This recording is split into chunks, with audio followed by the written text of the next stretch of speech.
প্রধান উপদেষ্টা ডক্টর মোহাম্মদ ইউনূস বৈঠকের জন্য যমুনায় আমন্ত্রণ জানিয়েছেন বিএনপি ও জামাতকে। আজ সন্ধ্যা 7:30টায় বিএনপি এবং রাত 8টায় জামাত ইসলামের সঙ্গে বৈঠক করবেন প্রধান উপদেষ্টা। তবে বিএনপির স্থায়ী কমিটির সদস্য সালাউদ্দিন আহমদ জানিয়েছেন, বিএনপির বৈঠকে যোগ দেওয়ার বিষয়টি পরে জানানো হবে। এর আগে প্রধান উপদেষ্টা ডক্টর ইউনূসের সঙ্গে সাক্ষাতের সময় চেয়েছিল জামাত ইসলামী। মৌখিকভাবে প্রধান উপদেষ্টার কার্যালয় থেকে শনিবার রাতে বৈঠকের বিষয়টি জানানো হয়। এ তথ্য নিশ্চিত করেন জামাত ইসলামীর নায়েবে আমির সৈয়দ আবদুল্লাহ মোহাম্মদ তাহের। প্রধান উপদেষ্টার সঙ্গে বৈঠকে চলমান রাজনৈতিক পরিস্থিতি সহ নানা ইস্যুতে আলোচনা হবে।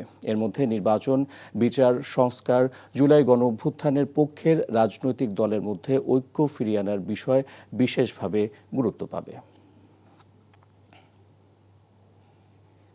এই ঈদে জামা জুতো অ্যাক্সেসরিজের ডিসকাউন্ট।